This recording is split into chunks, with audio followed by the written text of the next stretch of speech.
राजवंश था अपने समय में। त्रावणकोर की एक बहुत दुखद घटना क्या थी कि यहाँ दलित महिलाओं को एक टैक्स देना होता था, मूलाकर। मूलाकर, तो दलित महिलाओं को मूलाकर नामक टैक्स देना था। अगर वो वस्त्र पहनेंगी तब। दलित महिलाओं को स्तन ढकने की इजाजत नहीं थी, इससे पहचान हो सके कि वो दलित है। और अगर किसी दलित को स्तन ढकना है ना तो उसे टैक्स देना होता था। उससे भी बेहुदगी की बात क्या थी कि स्तन जितना बड़ा रहेगा टैक्स उतना देना रहता था। इतना शर्मनाक बात किया यहाँ पे।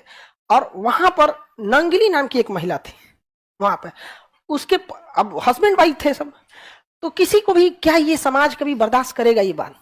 उसको जब टैक्स लेने आ गया ना तो अपना स्तने काट के फेंक दी और मर गई वहां पे। समझ में कि नहीं गया? ये देश में दलितों के साथ अत्याचार हुआ है।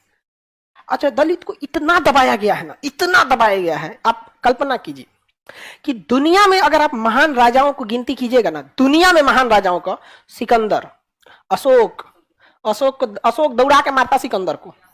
समझ में आ गया कि नहीं गया?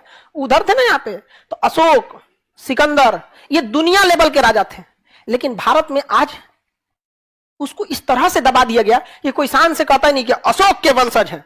जबकि आप यूरोप में जाके कहिएगा, मैसिडोनिया का आज भी बंदा वहां का कहता है कि सिकंदर के वंशज है, या सिकंदर की सेना हमारे यहां से आई थी, क्योंकि अशोक छोटी जाति से थे।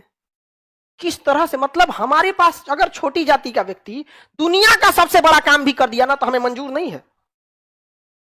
समझ में गया? दुनिया को इंजीनियरिंग सिखाया था सबसे पहले दलितों ने। जिस चमड़े को लोग फेंक देते थे ना, उससे बेहतरीन जूते बना देना, जैकेट बना देना, बेल्ट बना देना, पर्स बना देना। दुनिया का पहला इंजीनियर यही थे सब, पहला इंजीनियर यहाँ पर। इनसे ऐसा शिक्षा छीना गया ना, ऐसा शिक्षा छीना गया कि अपने आप को कम समझता है। समझ में गया? पहला इंजीनियर दुनिया का कोई था, कौन? दलित। हाँ, जिस बांस को आप लोग समझते हैं फालतू, उससे इतना बेहतरीन कारीगरी करके देता है। उस बांस का जो कुर्सी बना के देगा ना तो बड़े बड़े राष्ट्रपति के पास पहना जाता है। ये क्या है? Wooden craft. वुडन क्राफ्ट बनाया कौन है?